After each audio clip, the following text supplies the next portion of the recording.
Shalom, selamat pagi saudara-saudara yang dikasihi Tuhan Yesus. Selamat berjumpa dalam renungan harian Gereja Toraja Jemaat Gunung Putri, edisi Kamis 4 Mei 2023. Damai sejahtera Tuhan melimpah di pagi hari ini. Sebelum membaca dan merenungkan firman Tuhan, mari kita berdoa. Ya Bapa di sorga, Engkau sungguh baik bagi kami. Kami bersyukur untuk kehidupan baru hari ini. Kami bersyukur atas kasih karunia Tuhan. Kami hendak membaca dan merenungkan firman-Mu. Ya Roh Kudus, tolong kami agar firman-Mu tertanam kuat di hati kami. Berbicaralah kepada kami Bapa. Kami siap mendengar dan merenungkan firman-Mu. Di dalam nama Yesus Kristus, kami berdoa kepadamu. Amin. Bacaan Alkitab hari ini, Yehezkiel 34 ayat 20 sampai ayat 31. Firman Tuhan bersabda, oleh sebab itu, beginilah firman Tuhan Allah terhadap mereka. Dengan sesungguhnya aku sendiri akan menjadi hakim di antara domba yang gemuk dengan domba yang kurus. Oleh karena semua yang lemah kamu desak dengan lambungmu dan bahumu, serta kamu tanduk dengan tandukmu, sehingga kamu menghalau mereka keluar kandang. Maka aku akan menolong domba-dombaku, supaya mereka jangan lagi menjadi mangsa, dan aku akan menjadi hakim di antara domba dengan domba. Aku akan mengangkat satu orang gembala atas mereka yang akan mengembalakannya, yaitu Daud hambaku. Dia akan mengembalakan mereka dan menjadi gembalanya. Dan aku Tuhan akan menjadi Allah mereka, serta hambaku Daud menjadi raja di tengah-tengah mereka. Aku Tuhan yang mengatakannya. Aku akan mengadakan perjanjian damai dengan mereka, dan aku akan meniadakan binatang buas dari tanah itu, sehingga mereka dapat diam di padang gurun dengan aman tentram, dan dapat tidur di hutan-hutan.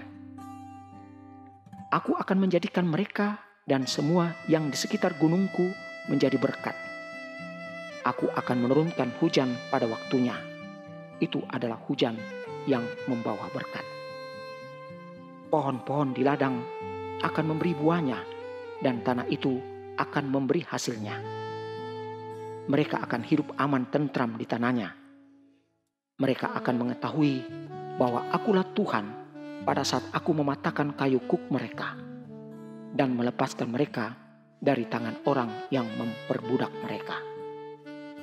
Mereka tidak lagi menjadi jarahan bagi bangsa-bangsa, dan binatang liar tidak akan menerkam mereka, sehingga mereka akan diam dengan aman tentram, dengan tidak dikejutkan oleh apapun.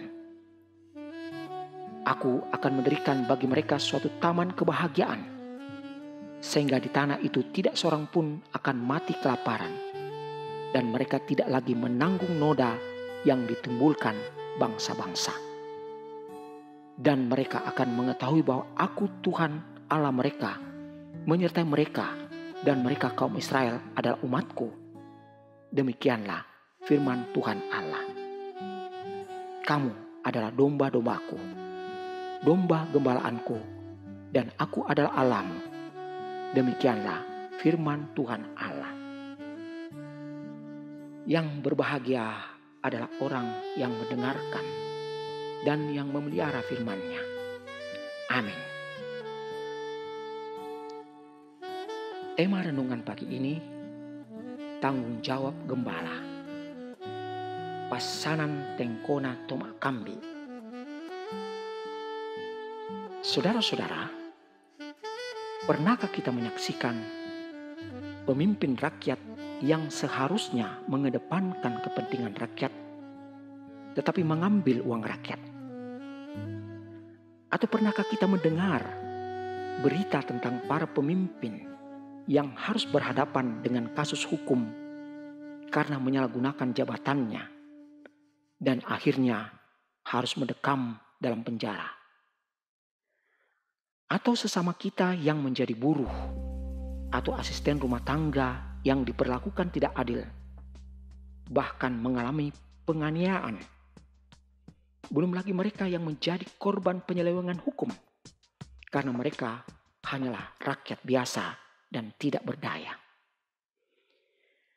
Para pemimpin, termasuk pemimpin agama, seyogianya diharapkan menjadi gembala, tetapi justru menambah penderitaan, sumber konflik, dan menelantarkan jemaatnya.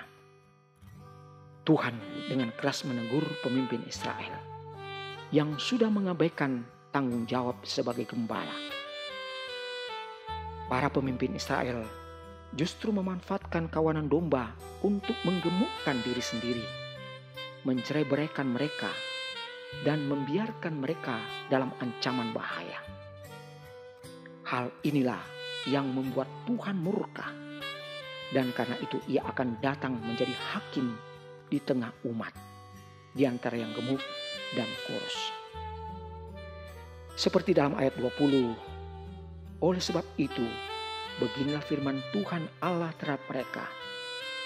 Dengan sesungguhnya aku sendiri akan menjadi hakim di antara domba yang gemuk dengan domba yang kurus.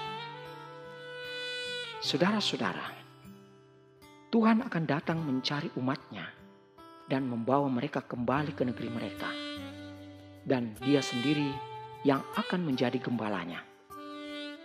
Allah tidak membiarkan umatnya terus mengalami kepahitan. Allah akan menolong mereka dari kesengsaraan, membalut luka mereka, dan membawa pulang yang tersesat. Allah akan mengirimkan seorang gembala yang berkenan kepadanya, yaitu Mesias. Sebagai gembala, Dia menentukan kendali kehidupan ini, bahkan rela memberikan nyawanya bagi umatnya. Akulah gembala yang baik. Gembala yang baik memberikan nyawanya bagi domba-dombanya.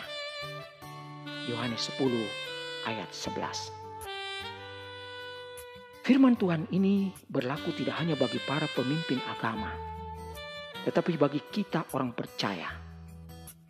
Jadilah gembala-gembala kecil yang diberi tanggung jawab di lingkungan keluarga, pekerjaan, pelayanan, pergaulan, dan tempat tinggal.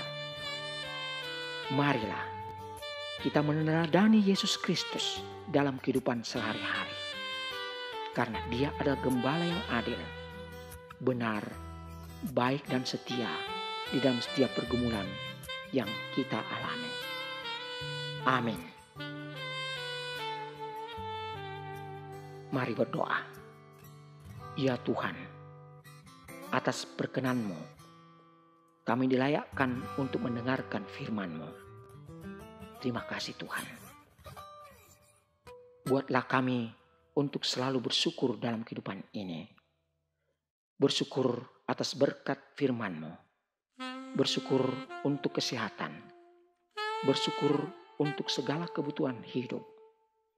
Bersyukur untuk kekuatan iman. Bersyukur memiliki Engkau sebagai gembala sejati. Kami sungguh percaya bahwa Engkaulah gembala yang mengendalikan kehidupan kami. Kami sungguh yakin bahwa Engkau memberikan nyawa-Mu bagi kami domba-domba-Mu. Ya Tuhan, secara khusus kami berdoa bagi jemaat Gunung Putri yang berada dalam kelemahan tubuh. Orang tua kami dalam usia emas, pergumulan pekerjaan, rumah tangga, ekonomi, mencari pasangan hidup, tempat tinggal. Oh Tuhan, kami yakin Engkau ada bersama-sama kami dalam setiap pergumulan ini. Kami tahu bahwa Engkau selalu memberikan segala kebutuhan hidup kami. Bapa di sorga, terima kasih atas sukacita yang dialami oleh jemaat karena bertambah usia. Saudara kami, Rudiatna, juga saudara kami, Valentino Matasak. Sukacita keberhasilan pekerjaan, sukacita keberhasilan dalam pendidikan, keberhasilan dalam usaha, kesembuhan dari penyakit. Terima kasih atas semuanya Bapa. Hari ini kami sangat bersuka cita. Kiranya sukacita kami ini Engkau sempurnakan dalam Kristus Yesus. Inilah doa dan syukur kami. Di dalam nama Yesus, kami bawa doa kami. Amin. Demikianlah renungan dan doa pagi ini. Sampai jumpa dalam edisi berikutnya. Tuhan memberkati.